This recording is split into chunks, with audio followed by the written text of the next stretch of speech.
Next ನೀವು ಮತ್ತೆ kidney stone ಆಗ್ಬಾರ್ದು ಅಂದ್ರೆ ಸೌತೆಕಾಯಿ. ಅಮ್ಮ ನಿಮ್ಗೆ ಮುಂಚೆ ಕಿಡ್ನಿ ಸ್ಟೋನ್ ಇತ್ತಲ್ಲ, ಕಿಡ್ನಿ ಸ್ಟೋನ್ ಹೊಟ್ಟೆ ನೋವು ಅಂತೆಲ್ಲ ಬಂದಿದ್ರಲ್ಲ, ನೋವು ಇದೆ ಪೇನ್ ಇದೆ ಅಂತ.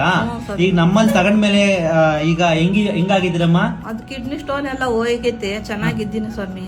ಎಷ್ಟೋ ಕಡೆ ದುಡ್ಡೆಲ್ಲ ತುಂಬಾ ಖರ್ಚು ಮಾಡಿ ಯಾರೋ ಮೊಬೈಲ್ ಹಾಕಿದ್ರಲ್ಲ ಸ್ವಾಮಿ ನೀವು, ಅದರಿಂದ ನೋಡ್ಕೊಂಡು ನಮ್ಮ ಮಗಳು ಹೇಳ್ತು ಬಂದ ಸ್ವಾಮಿ. ಕಿಡ್ನಿ ಸ್ಟೋನ್ ಚೆನ್ನಾಗಿ ವಾಸಿಯಾಗಿ ಚೆನ್ನಾಗಿದ್ದೆ. ನೀವು ಎಷ್ಟು ಖರ್ಚು ಮಾಡಿದ್ರಿ ಮುಂಚೆ ಬೇರೆ ಬೇರೆ ಇದ್ರಲ್ಲಿ? ಎಲ್ಲ ನಾವು ಬೇರೆ ಕಡೆಗೆಲ್ಲ ಹಾಸ್ಪಿಟ್ಲ್ ಮಾತ್ರೆ ಸಿರಪ್ ಎಲ್ಲ ತಗೊಂಡು ಎಲ್ಲ 30,000 ರೂಪಾಯಿ ಖರ್ಚಾಗಿತ್ತು. 30,000 ಖರ್ಚು ಮಾಡಿತ್ತು ಸ್ವಾಮಿ. ಬಡವರು ನಾವು ಖರ್ಚು ಮಾಡಿದ್ದು. ನಮ್ಮಲ್ಲಿ 1,000 ಒಳಗಡೆ ಪೂರ್ತಿ ನಿಮ್ಗೆ ಕ್ಲಿಯರ್ ಆಗಿದೆ. 1,300 ರೂಪಾಯಲ್ಲಿ 500 ರೂಪಾಯಿ ಇಲ್ಲಿ ಎಲ್ಲ ಕ್ಲಿಯರ್ ಆಯ್ತು. ಎಲ್ಲ ಕ್ಲಿಯರ್ ಆಯ್ತು ನೋಡಿ. ಇಲ್ಲಿ ನಿಮ್ದು ಇವಾಗ ರಿಪೋರ್ಟ್ ಇದೆ.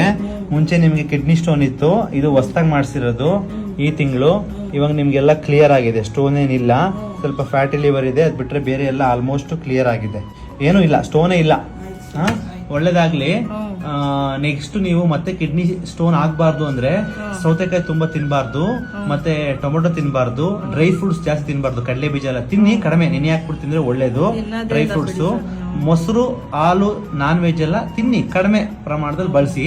ಅದ್ ಬಿಟ್ರೆ ಬೇರೆನಿಲ್ಲ, ಆಯ್ತಾ? ಬಾರ್ಲಿ ಅಕ್ಕಿ ಗಂಜಿ ಕುಡೀರಿ, ಅದು ನಿಮಗೆ ಮತ್ತೆ ಮತ್ತೆ ಸ್ಟೋನ್ ಆಗಲ್ಲ ನಿಮ್ಗೆ, ಆಗಲ್ಲ. ಈಗ ಕ್ಲಿಯರ್ ಆಗಿದೆ.